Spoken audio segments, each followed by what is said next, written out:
El siguiente programa es familiar. Puede contener escenas de violencia moderada. No contiene escenas de sexo. Para mayor comprensión de los menores de edad, debe ser visto en compañía de un adulto responsable.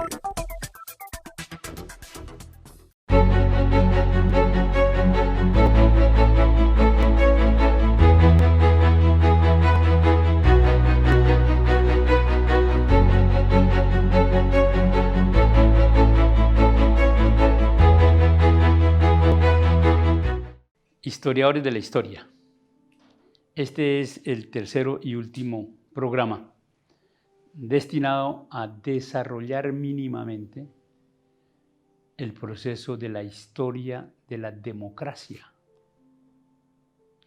Iniciamos un primer programa en ese concepto de la historia universal y en el segundo, que fue el de la semana anterior, sobre la historia de la democracia en Colombia. Y nos quedó para que hagamos unos planteamientos como a manera de conclusión, de final de ese concepto de historia de la democracia sobre la situación de la democracia en este momento en Colombia. Sin embargo, no queriendo decir que se termina, no.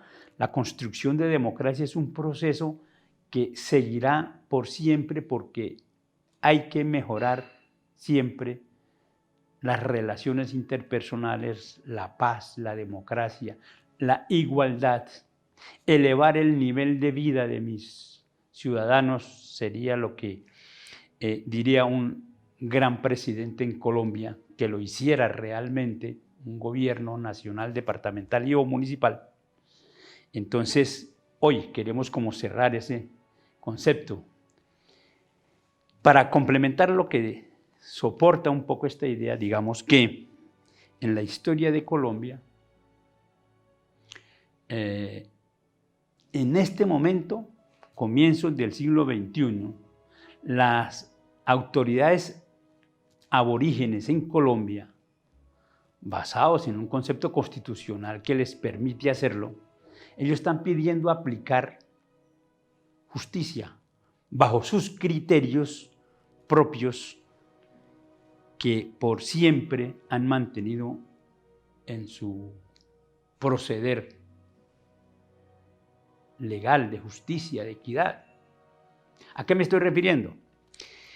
En el programa anterior hablábamos de que ese primer comienzo de la historia de la democracia en Colombia lo podíamos ubicar con las famosas leyes de Nemequene, del régimen aborigen, que con el cacique de nombre Nemequene, súbdito del Zipaquirá. Al llegar a estas tierras, los españoles redactaron, conocieron, y ellos, los españoles, los cronistas, redactaron ese documento que se conoce hoy como las leyes de Nemequene. En el programa anterior se me quedó sin leer, entonces son 25 las normas, las leyes que dispone Nemequene. La número 11, y que tiene que ver con lo que acabo de decir, que los aborígenes están pidiendo ellos administrar justicia bajo sus propios criterios. Es que mire la historia de la democracia. En las leyes de Nemequene, en el número 11, en la página 149 del libro de los Muiscas, se lee de la siguiente manera: estaban ordenadas otras leyes y penas ligeras y livianas culpas, como eran azotes, romperles la manta con que se cubrían, trasquilarle los cabellos. Este castigo era común para hombres y para mujeres. Mire la gran diferencia con lo que dijimos la vez pasada de la democracia en Colombia, donde los derechos de las mujeres fueron reconocidos prácticamente hace 40, 50 años no más. Nuestros aborígenes tenían comportamientos muy iguales para hombres y mujeres, pero me quiero referir entonces a como eran los azotes. En este momento hay tribus aborígenes que están aplicando esta teoría de aplicar azotes. Lo dice la televisión, lo dicen los informes, es de común conocimiento. como manera de un castigo para alguien que cometió un error. Esto sería como ese soporte de la realidad de mi tema sobre la historia de la democracia. El 27 de octubre se eligieron autoridades regionales y municipales. Con ellas se estrena el Estatuto de la Oposición. Entonces, en esta temática, que va a ser una nueva forma de respetar en Colombia la Constitución y las leyes y demás, pero que le da oportunidad a que el que quedó en segunda votación asuma un compromiso porque tuvo un respaldo popular. Y la democracia, para mí, es la mejor explicación de lo que significa un gobierno democrático. Aquel que no solamente formula, sino que le da las herramientas para que exista una oposición democrática, dialéctica, intelectual, coherente. No una oposición radical de que si el gobernador o el alcalde quiere hacer una carretera, entonces yo me le opongo y no lo dejo. No, esa no es la idea. Esa oposición es una oposición salvaje, mal interpretada. Es una oposición que vamos ahora a indicar de qué se trata, cómo manejar ese concepto de la oposición. De acuerdo a esto, entonces, en el programa de hoy vamos a concretar un poco ya la Constitución de 1991, cómo fue el proceso constituyente, qué temáticas, algunas temáticas de esa Constitución de 1991, y finalizaríamos en la última parte sobre la explicación necesaria de cómo entender y cómo manejar a partir de ya en Colombia como el mejor desarrollo histórico de la democracia, la posibilidad de la oposición democrática a la autoridad constituida. No con balas, no con actitudes radicales negándole a la gente. Es más, yo me atrevería a decir que hoy se tiene la oportunidad de que cuando el gobernador o el alcalde que vaya a terminar dentro de 4 años su gestión,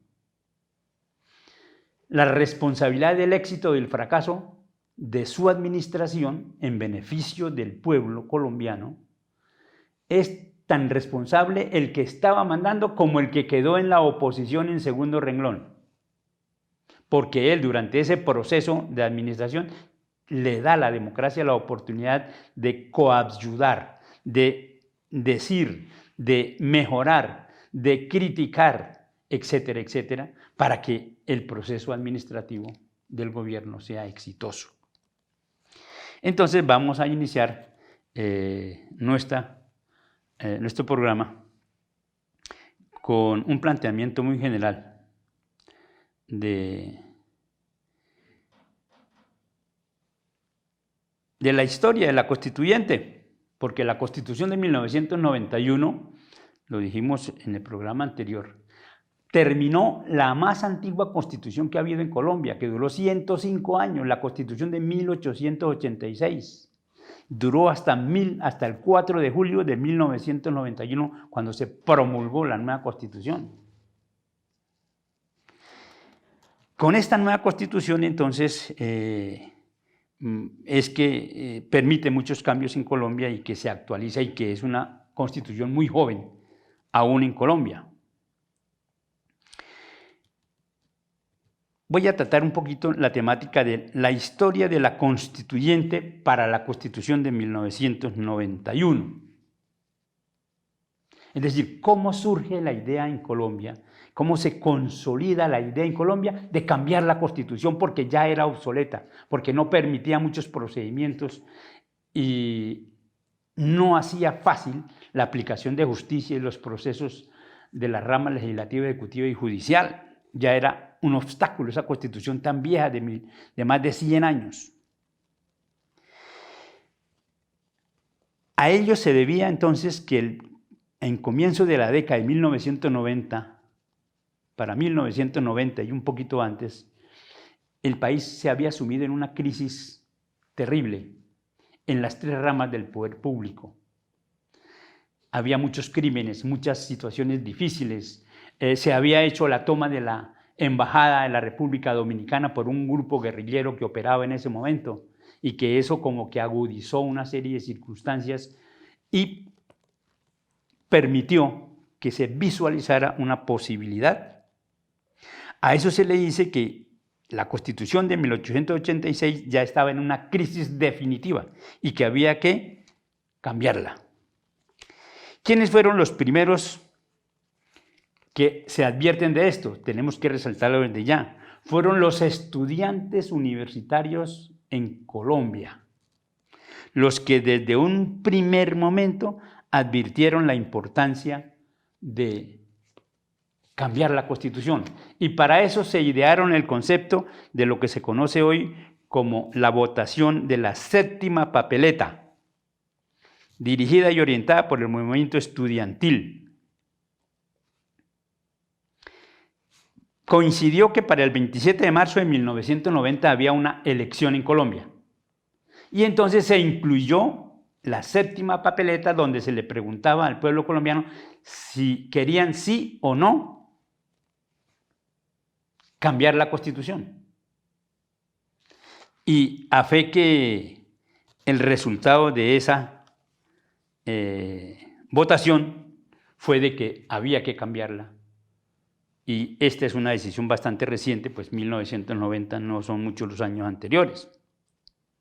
Con ese concepto de esa séptima papeleta, entonces se convocó a una votación para el 27 de mayo de 1990, donde se le preguntaba al pueblo colombiano si autorizaba convocar la elección de delegados para la constituyente. Y a fe que era tanta la urgencia de hacerlo, que el 88% de todos los colombianos le dijeron sí, convóquese a elección de delegados para esa constituyente. Lo cual se llevó a cabo en la elección del 9 de diciembre de 1990. Obsérvese que todo este proceso está en el año de 1990. En diciembre se publicó y se elaboró y se sacó adelante esa elección de delegados nacionales. Yo quiero mostrarles a ustedes, estos documentos están en las redes, los pueden consultar, sobre los documentos de la constituyente. En esa votación de diciembre del año 90 se eligieron 73 constituyentes de todas las expresiones populares de Colombia. Religiosos, futbolistas, etcétera, etcétera. Ya vamos a hablar un poquito de eso, profesionales, abogados, en fin. Esos 73 participaban con voz y voto en la asamblea. Y habían dos, que hay que referirlos, que solamente tenían voz, pero no tenían votos. Decisión que les permitía a ellos expresar sus ideas. ¿Cómo estuvieron integrados esos 73 constituyentes? 37 de ellos eran abogados, muchos de ellos especialistas. 8 eran ingenieros de varias especialidades de la ingeniería. Médicos, por supuesto, hubo 3. Economistas, 3. Maestros, licenciados, hubo 3. Dirigentes sindicales, hubo 3. Obsérvese la composición de los constituyentes. Exguerrilleros, hubo 4. Había una guerrilla del M-19 muy fuerte, muy dura, muy difícil, la que se tomó la embajada de la República Dominicana y demás. Había ya entrado en un proceso de paz y había hecho unos acuerdos, y bajo esos criterios se pusieron en la legalidad y exguerrilleros formaron parte de esa constituyente. 4. Futbolista, uno, nuestro muy reconocido Maturana. Él fue constituyente. Administradores de empresas hubo uno, agricultores también hubo uno, profesores universitarios, aquí tenemos relacionado uno, dirigentes estudiantiles también hubo uno, sociólogo uno, periodistas uno, pastor evangélico, se habla que también hubo uno. Ellos entraron en trabajo desde el mes de febrero y terminan la Constitución, la elaboran finalmente, ya lo vamos a plantear nuevamente, empezando el mes de julio. Un concepto final sobre esos constituyentes. En este documento, la joven Constitución de Colombia, hay un planteamiento muy somero sobre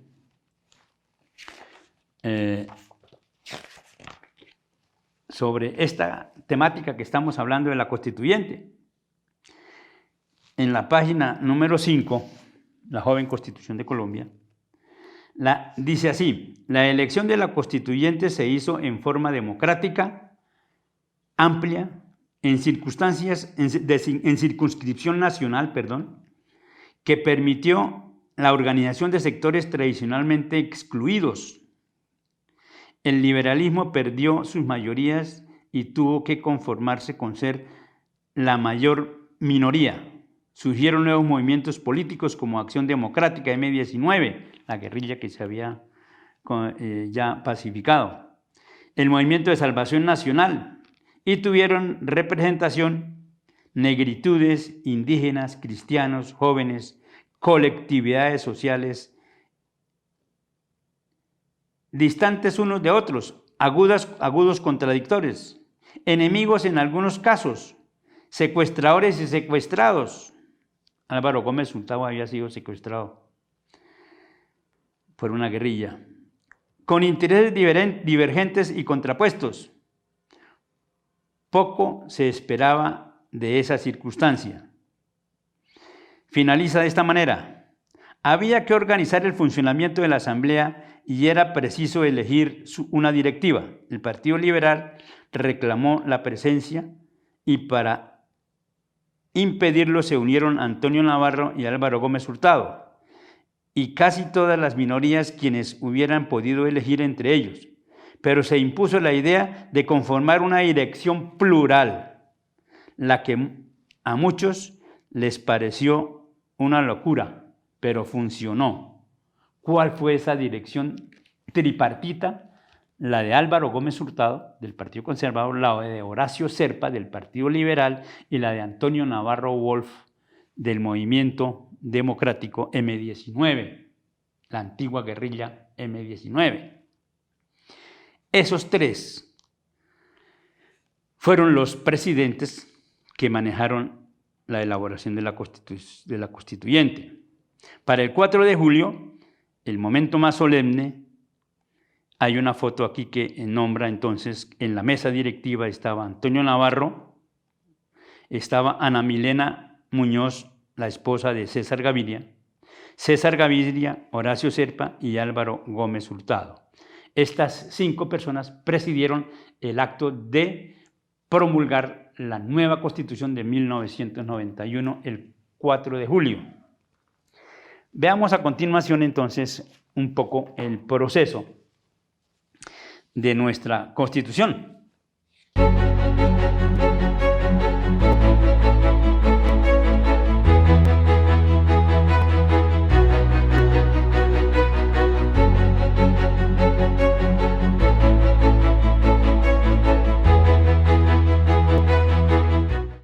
Sinteticemos ahora ese proceso de cómo se elaboró la Constitución de 1991, de manera muy sintética.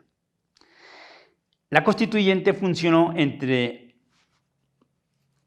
aproximadamente 5 meses, que iniciaron el 5 de febrero y terminaron el 4 de julio de 1991.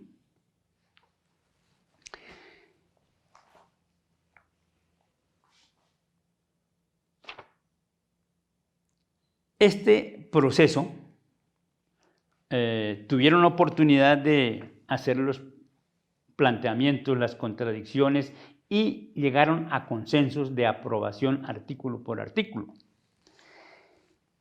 La Constitución es un conjunto bastante extenso, inicialmente de unos 380 artículos, en el cual se condensa toda esa idea general de lo que es nuestra Carta Magna.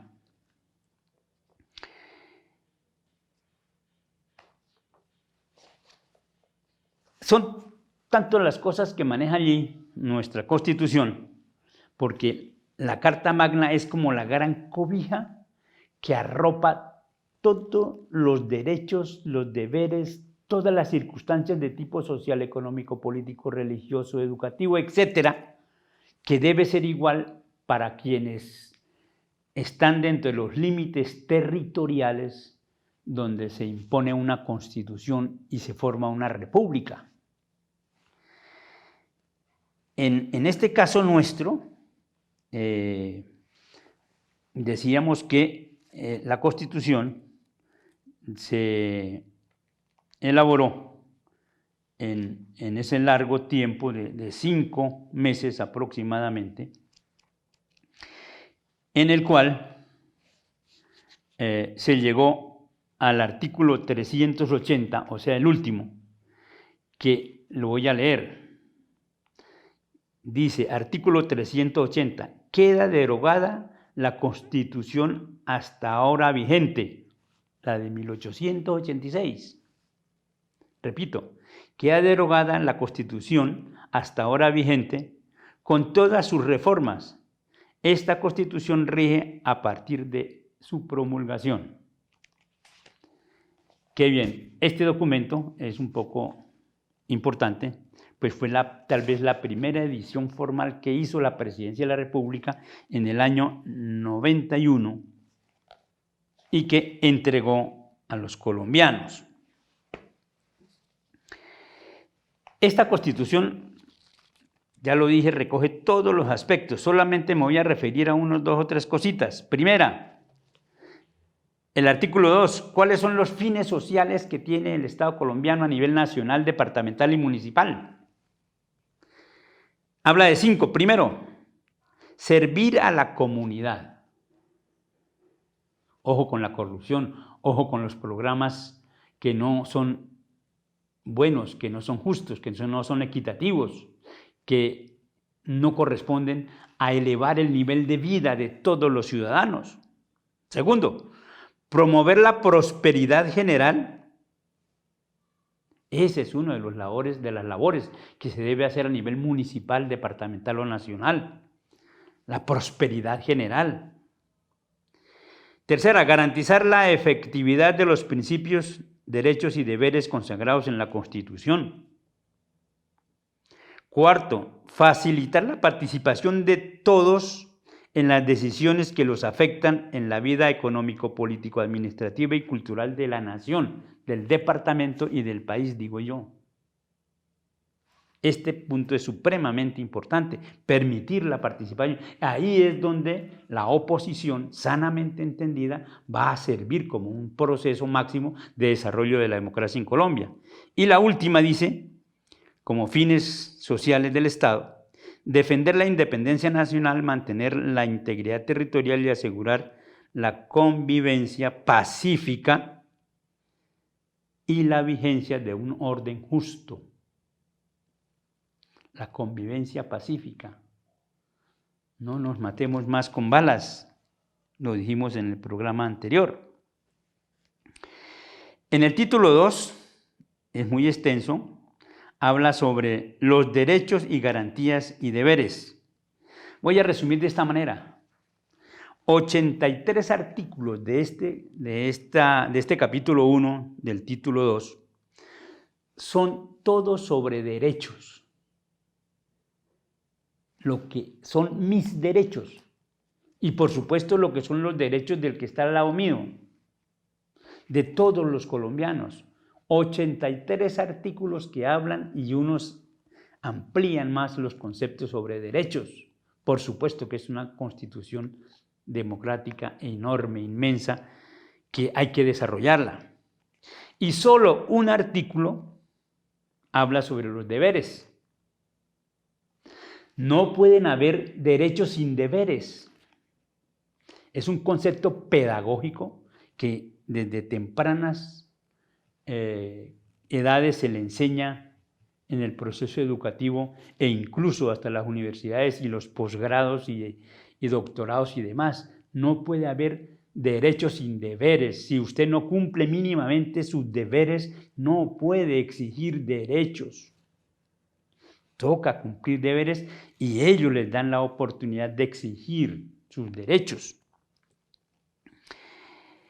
Los derechos son, como ya los dije ahorita, y tal vez el programa me toca acelerar un poquito, están cobijados en el plano educativo, salud, trabajo, vivienda, etcétera, etcétera. Solamente me voy a referir entonces al último, que dice de los deberes.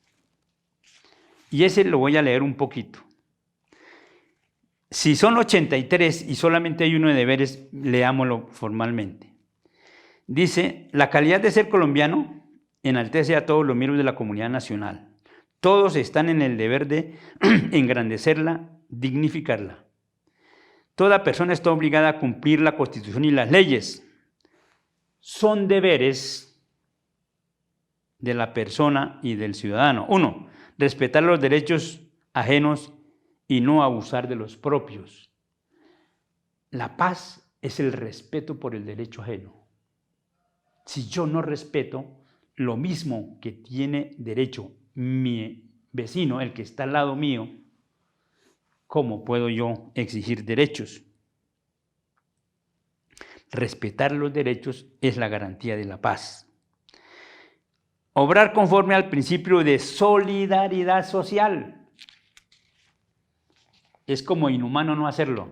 Si hay alguien dolido, hay que auxiliarlo. Respetar y apoyar las autoridades democráticas legítimamente constituidas, por supuesto.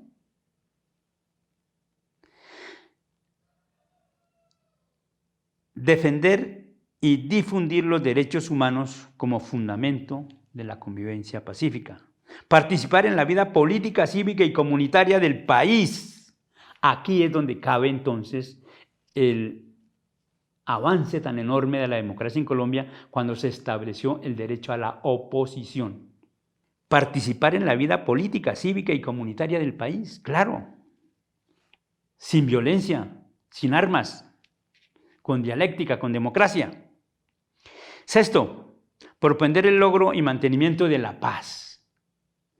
Esta es una orden constitucional, la paz no hay que cumplir con ese requisito. Colaborar con el orden, con el buen funcionamiento de la administración de justicia. Terrible, muchas cosas que pasan hoy en Colombia, hay que ser lo contrario. Y los 2 últimos, proteger los recursos naturales. No contaminemos el agua, la tierra, el aire, etc. Es nuestra existencia. Y el último deber. 9. Contribuir al funcionamiento de los gastos e inversiones del Estado dentro de los conceptos de justicia y equidad. Es decir, hay que pagar impuestos para que el Estado pueda funcionar.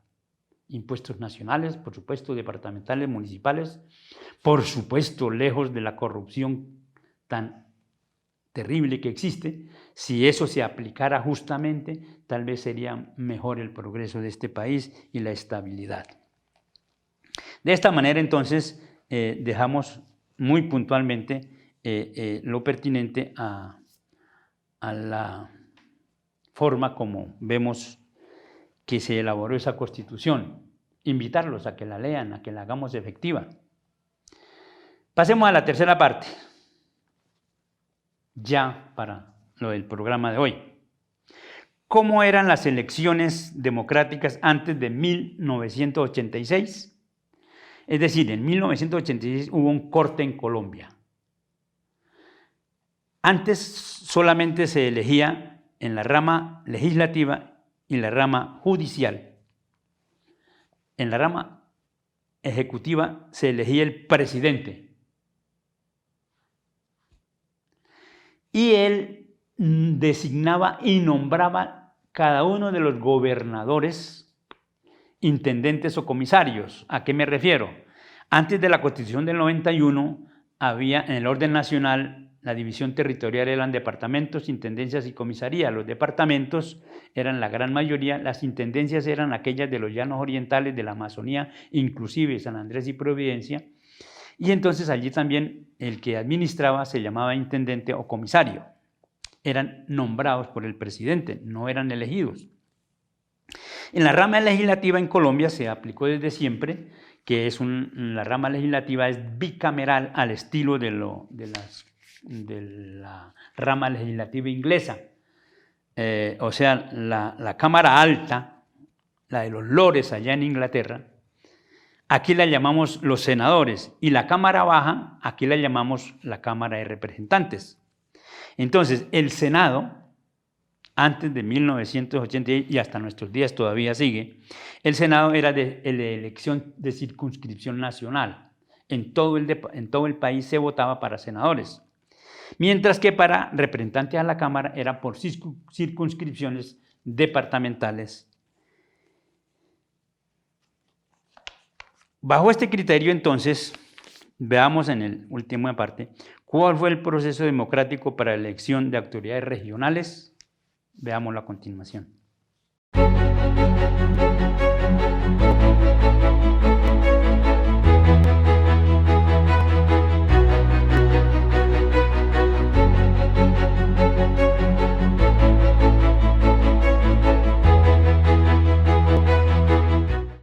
¿Cuál fue el proceso que nos conduce a la elección popular de autoridades regionales?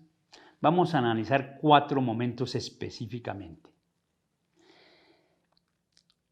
Por eso es que es un desarrollo muy actual esa elección de autoridades regionales y departamentales, y la última, que es el Estatuto de la Oposición, con el cual van a empezar a estrenarlo a partir del año 2020, pues es el desarrollo máximo de la historia de la democracia en Colombia. Ahí vamos, por supuesto, de aquí en adelante faltarán muchas cosas por mejorar. En el año de 1986, en enero 9, el Congreso de la República desarrolló lo que se conoce como el Acto Legislativo 01 de 1986. Contiene unos 8 artículos. En el artículo 1 dice: todos los ciudadanos eligen directamente presidente de la República, senadores, representantes, diputados, alcaldes y concejales municipales y del distrito especial. Con este acto legislativo se toma la decisión constitucional de la elección mediante el proceso del voto de estas autoridades regionales.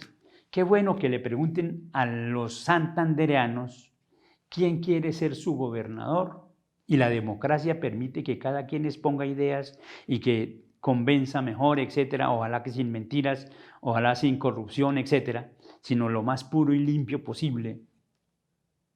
La mente y el corazón, ponerle al voto. Hombre, que ese pueblo santandereano tome una decisión, eso es democracia. Muy bien. Por supuesto, la asamblea departamental. Por supuesto, en el alcalde, en cualquier municipio de Colombia, de los 1000 y tantos, 1100 y pico de municipios, que le pregunten a los ciudadanos quién quiere ser su alcalde y que hayan oportunidades. Eso es democracia. Entonces, este acto legislativo de 1986 es el que cambia la Constitución y ordena que la primera elección se haga en 1988. Como así se hizo. Para comprender un poco mejor, entonces, hay otro documento importante, otro acto importante a entender, y es, dice la Ley 136 de 1994, por la cual se dictan normas tendientes a modernizar y organizar el funcionamiento de los municipios. yo me atrevería, yo no soy abogado, ni soy, por supuesto, constitucionalista, soy educador de ciencias sociales, de historia, etcétera, pero invitaría a que los ciudadanos, dentro de mi modesto entender, suministro esta información para que vayamos a las fuentes y leamos más. Es imposible leer una resolución ahorita que contiene 203 artículos, la ley 136 del 94, por la cual se reorganizaron los municipios en el país. Se hizo una estratificación de los municipios. Se dijo que habían municipios de categorías y de acuerdo a esa categorización, municipios de cuarta, quinta, sexta, séptima categoría, etcétera, con unas características muy particulares. Desafortunadamente, decimos, faltaría mucho más tiempo, pero yo los invitaría a que leamos esas normas.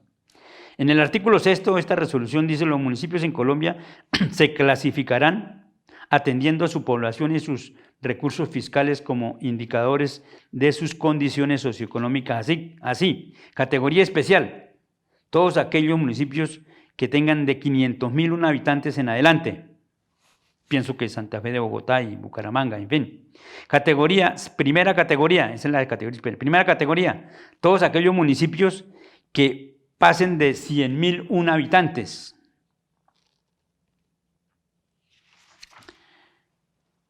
Categoría segunda, todos aquellos municipios que tengan de 50.000, segunda categoría, todos aquellos municipios con población comprendida entre 50.001 y 100.000 habitantes. Categoría 3, todos aquellos de 30.000 a 50.000. Categoría cuarta, de 15.000 a 30.000. Categoría quinta, de 7.000 a 15.000. Y sexta categoría, todos aquellos municipios de 7.000, menos de 7.000 habitantes. En esto tiene una relación los ingresos, y entonces la clasificación en última se da la relación entre el número de habitantes y el ingreso económico que aportan por el pago de impuestos municipales, que en esos dos conceptos es que se da una categorización y que se hace una clasificación definitiva de los municipios en Colombia. Ahí cabe Socorro, por supuesto, San Gil, en fin, Bucaramanga, todos. Hay un tercer momento, entonces, para esta temática que estamos desarrollando.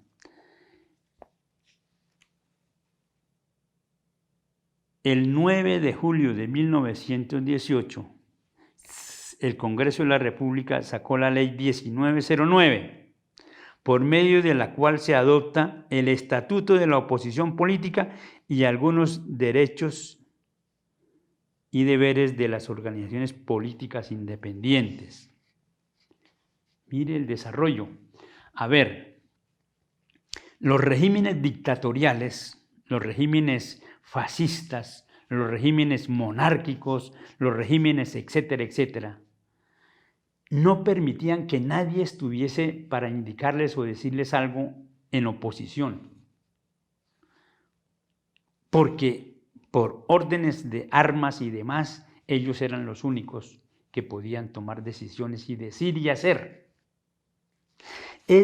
No se puede concebir una democracia completamente formada si no existe, por supuesto, las autoridades legítimamente constituidas y el pueblo que racional e inteligentemente le sugiera y le indique y le pida explicaciones y le exija que cumpla deberes, etcétera, como unos criterios de oposición.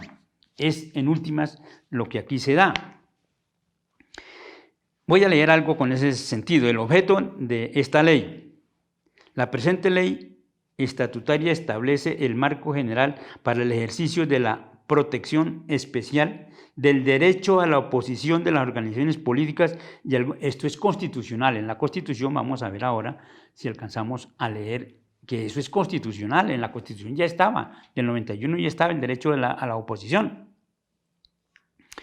El artículo 2 dice: por gobierno entiéndase según corresponda al nacional encabezado por el presidente de la República y las administraciones departamentales, distritales y municipales, encabezadas por el respectivo gobernador, alcalde distrital y o municipal. Por autoridad electoral se entiende el Consejo Electoral. Por réplica se entiende el derecho que le asiste a las organizaciones políticas declaradas en oposición a responder y controvertir declaraciones que sean susceptibles de afectarlas por tergiversaciones graves y evidentes en los términos establecidos en el artículo 17 de la presente ley. Derecho fundamental de la oposición. Escuchemos.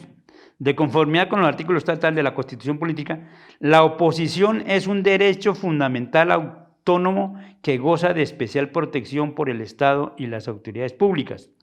La oposición política permite proponer alternativas. Escuchen, la oposición, esta es la oposición, no es la de las balas, no es la de la guerrilla, no es la del narcotráfico, no, la violencia no, es una oposición democrática. Oposición democrática. La oposición política permite proponer alternativas políticas al gobernador, al alcalde, disentir de lo que está haciendo, criticar lo que está haciendo, fiscalizar lo que está haciendo y ejercer libremente el control político a la gestión de gobierno. Esa aquí, en este artículo 4 de la ley 1909 de 9 de julio de 2018, es donde se está precisando de una manera muy clarita, muy transparente. No hay tal vez tiempo de profundizar más, son tantos los artículos que plantea esta nueva ley, que son 32 artículos que igualmente invito a que sean leídos por las personas e interpretados.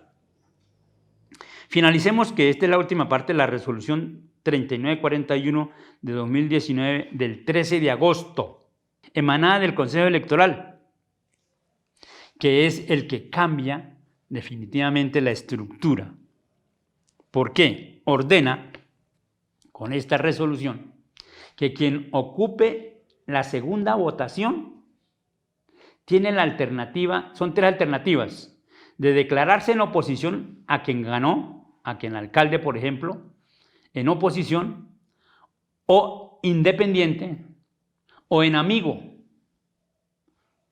Es decir, el segundo que quedó en la votación a la alcaldía, que le ordena que ella y solo ella pueda ejercer el derecho a declararse entonces en oposición bajo esos tres criterios fundamentales.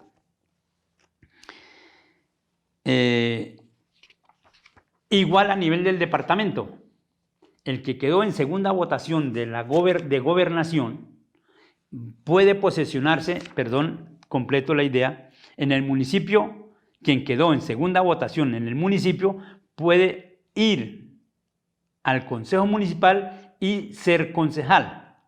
Entonces, si en Socorro eran 13 concejales y en este caso la segunda votación quiere ir al consejo, entonces la distribución de votación y demás cambia, porque entonces ya no se van a elegir 12 concejales, no se van a elegir 13 concejales, sino solamente 12.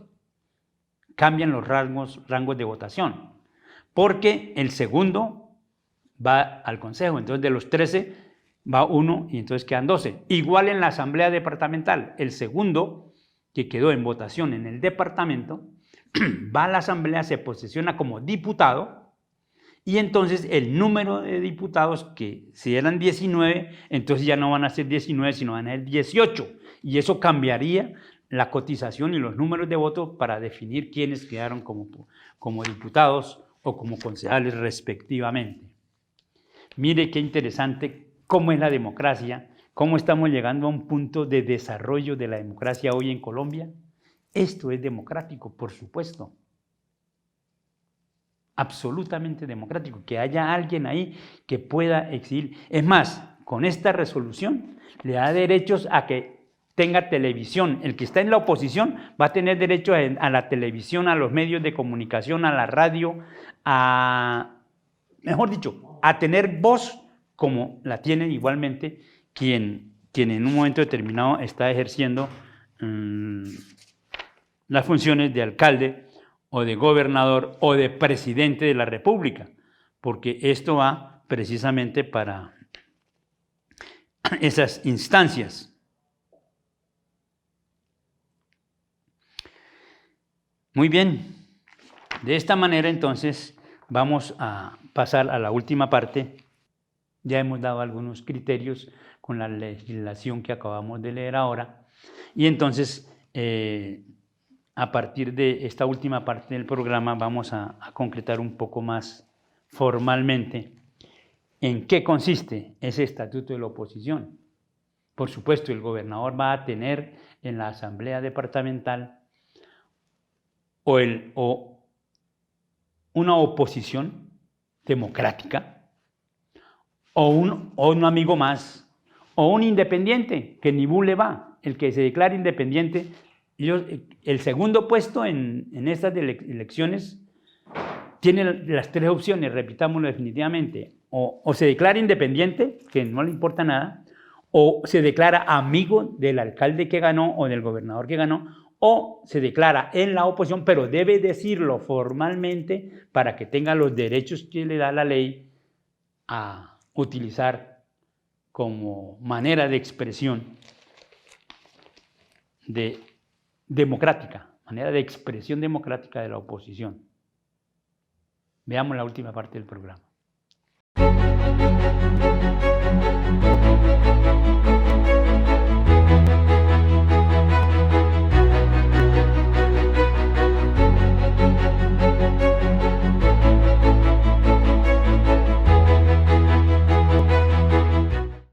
Para esto voy a utilizar un poco, porque me parece que está bastante bien ilustrativa la temática, en nuestro periódico regional Vanguardia. El 24 de octubre de 2019, la prensa publicó lo que estamos tratando de explicar hoy y que para efecto del programa pues, nos sirve como explicación de la temática. En la primera página se lee: se estrena el Estatuto de la Oposición. Por primera vez se aplicará el Estatuto de la Oposición en las elecciones locales. Esta norma generará cambios a los comicios que se desarrollarán el próximo 27 de octubre. Aumentó en el umbral para consejos y asamblea, nuevas garantías para la oposición y modificaciones en el orden del escrutinio. Son algunas de las implicaciones que tendrá la implementación de este estatuto. El estatuto de la oposición lo explican de una manera bastante sintética en la página 9A de la Vanguardia del jueves 24 de octubre de 2019. De ella vamos a tomar algunas temáticas que ilustran lo que en las temáticas anteriores hemos manifestado. Pedagogía electoral. Sí, pedagogía electoral. Así se implementará, escuchen, así se implementará el Estatuto de la Oposición en las elecciones locales. El próximo domingo 27 de octubre se aplicará por primera vez el Estatuto de la Oposición en las elecciones locales en Colombia. Vanguardia trae algunas de las afectaciones que traerá dicha implementación en este proceso electoral. Cuando vamos a depositar el voto de aquí en adelante en todas las elecciones que vengan de aquí en adelante, tenemos que tener en cuenta un poco estos conceptos que son desarrollo de la democracia. Insisto, cuando los alcaldes y gobernadores que se posesionan empezando 2020, después de 4 años, hacen un informe final de su administración. Cuando eso suceda, quien estuvo en segunda votación y que fue al Consejo Municipal o fue a la Asamblea Departamental con el concepto de oposición o de amigo o de libre, independiente, tiene responsabilidad en la gestión del éxito o del fracaso de la gestión administrativa. Porque si está en la oposición, ¿por qué no lo dijo a tiempo? ¿Por qué no criticó? ¿Por qué no pidió? ¿Por qué no exigió explicaciones? Etcétera, etcétera.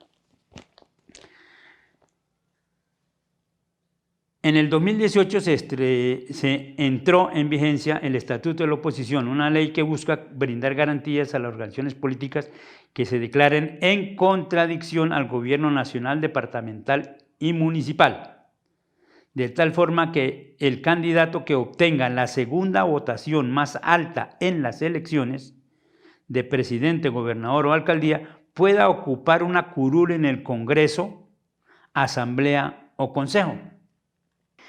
Es la primera ocasión en que la ley de la oposición se aplicará en las elecciones locales en el país, trayendo consigo grandes cambios a los comicios electorales que se desarrollarán el próximo domingo. Aumento del umbral a consejos y asambleas, ya lo dijimos ahora, porque el segundo en votación ocupa un escaño en la asamblea como diputado y en el consejo como concejal. Entonces disminuye un número del total de los concejales que antes se hacía.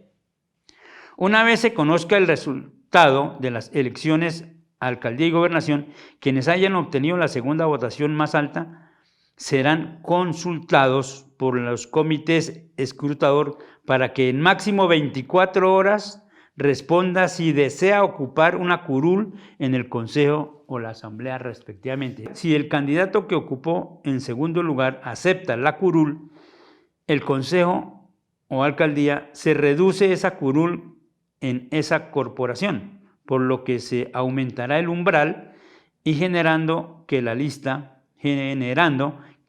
del partido necesite muchos más votos para poder acceder a una curul. De ser así, en el caso del Consejo, por ejemplo, de Bucaramanga, se buscará suplir 18 y no 19. En el caso de Socorro, 12 y no 13. Eso cambiaría la proporcionalidad de número de votantes. Postura frente al gobierno. Esto me parece supremamente importante, estos 2 párrafos. ¿En qué consiste la oposición? Dice, aunque la ley se denomina de oposición, el candidato que llegue al consejo o asamblea podrá declararse contradictor, independiente o en coalición con el gobierno. Es importante declarar que el derecho que tiene el candidato con la segunda mayor votación de ocupar un lugar en una corporación es personal y nada tiene que ver con que su partido se declare posteriormente en oposición del gobierno o independiente. Así lo manifestó la misión de observación electoral MOE. Concretemos. Beneficios del estatuto. ¿Qué beneficios trae? Yo aquí he enumerado 4. Primero, tendrán acceso a los medios de comunicación y a la información oficial del municipio y o del departamento. El que se declare en oposición. Si no se declara en oposición no va a tener esas garantías, pero si lo hace, va a tener acceso a toda la comunicación y la información. Segundo, en oposición podrán participar en las mesas directivas, la conformación de agendas y el uso equitativo de los medios de comunicación de las corporaciones públicas, consejo y asamblea, si se declara en oposición, si no, no. Tercera, tendrán derecho a una sesión exclusiva para presentar posturas frente al informe de cumplimiento de metas del plan de desarrollo y ejecución del presupuesto de inversión. Esto es supremamente importante, porque así va, la democracia es la que se mejora, porque el alcalde en ejercicio hace un informe en igualdad de condiciones y se declaró en oposición, en igualdad de tiempo y demás, tiene la oportunidad de explicar qué, por qué, cómo, cuándo, etcétera, etcétera. Y la última, tienen derecho a réplica, el que está en la oposición, tienen derecho a réplica para responder y controvertir declaraciones que sean susceptibles de afectarlas por tergiversaciones graves y evidentes por parte del gobierno de turno. Es decir, si hubo ataques a nivel de verbales, a nivel de prensa, de radio, para el uno o para el otro, pues los dos, tanto el alcalde como el que está declarado en la oposición, tendrían la oportunidad de rectificar y aclarar. Ese es el gran beneficio. En estos 4 puntos centrales es donde yo sintetizaría el beneficio grande que va a tener el desarrollo de la historia de la democracia en Colombia y que va a ser para bien, porque asumen una responsabilidad en todo el proceso de los 4 años del gobierno del que ganó la elección para alcalde o para gobernador o para presidente. El segundo, que es la gran mayoría, también una segunda gran mayoría de población que votó, va a tener derecho a manifestarse y a pedir explicaciones respetuosas, por supuesto, responsablemente, a exigir cumplimientos, en fin, a hacer la expresión del pueblo que es el que está siendo afectado positiva o negativamente por una administración. Veamos rápidamente algo relacionado con la bibliografía de nuestro programa.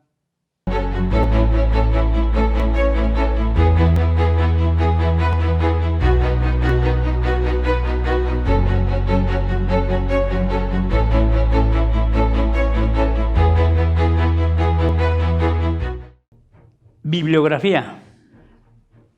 Pues hablemos que en términos generales, textos de historia universal, textos de historia de Colombia. Yo recomiendo en Historia de Colombia uno que elaboró el Instituto Colombiano de Cultura que se llama El Manual de Historia de Colombia. Son 4 tomos que me parece que es una forma de presentar oficialmente la historia de Colombia por parte del Estado colombiano. Seguramente será susceptible de mejorarse. Hablamos de Álvaro Tirado Mejía, por supuesto, en este libro tan importante que él nos trajo sobre la historia.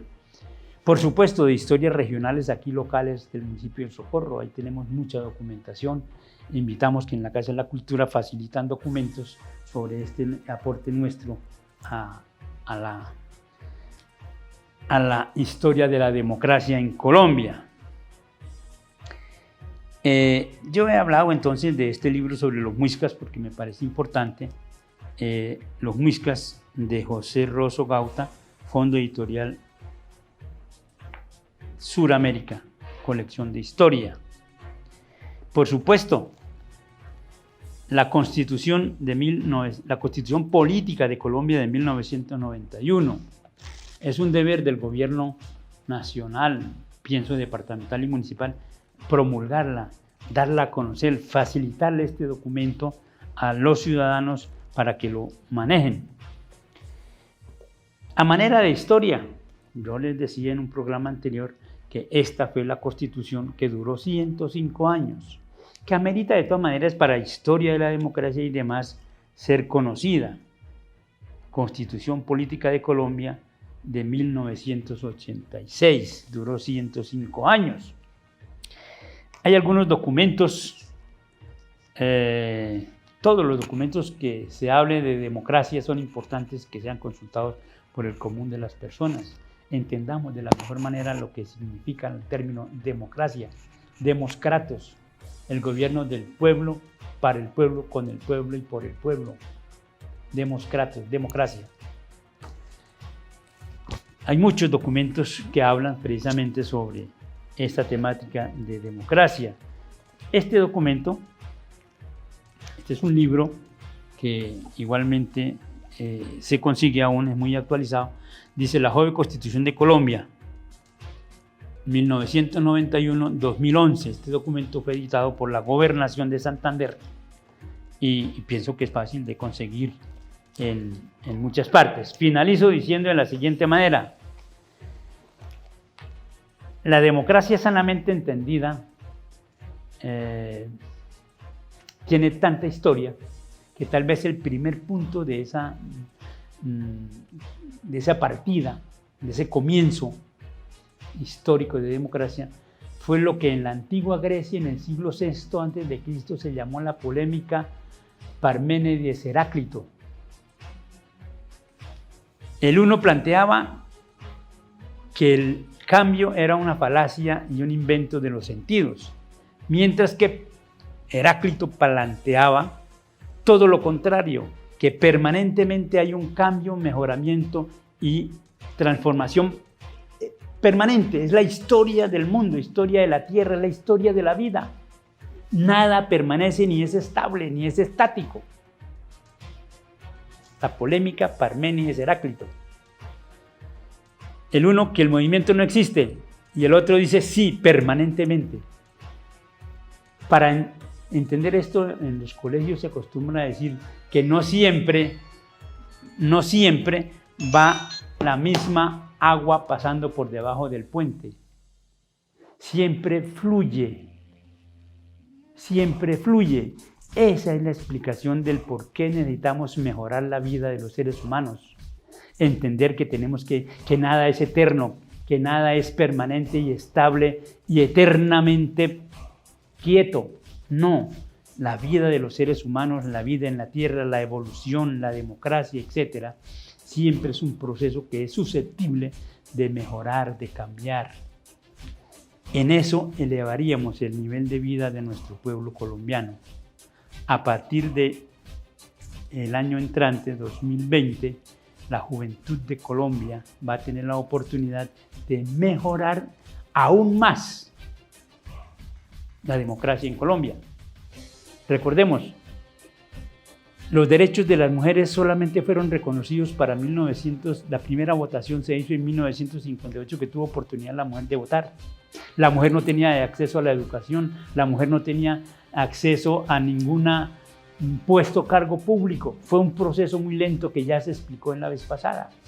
Todo eso es la historia de la democracia y hoy aún falta producir muchos más niveles de equidad para todos los colombianos, independientemente de la religión, el credo, la raza, el sexo, etc. Los seres humanos somos todos iguales, nacemos iguales, nacemos y somos iguales ante la ley. Qué buen concepto de la Revolución Francesa, los derechos del hombre y del ciudadano. Espero haber cumplido con la meta de haber dejado la importancia del desarrollo de la democracia a nivel de Colombia y el estado actual de nuestra democracia, con la perspectiva indudablemente de ser mejorada con nuevos conceptos de paz, de democracia, de equidad, de justicia, de solidaridad, etc., para todos los colombianos, los que nacen en esta tierra. Historiemos la historia, los martes a las 7 de la noche, con repetición los miércoles a las 9 de la mañana y los sábados hacia las 5:30 de la tarde.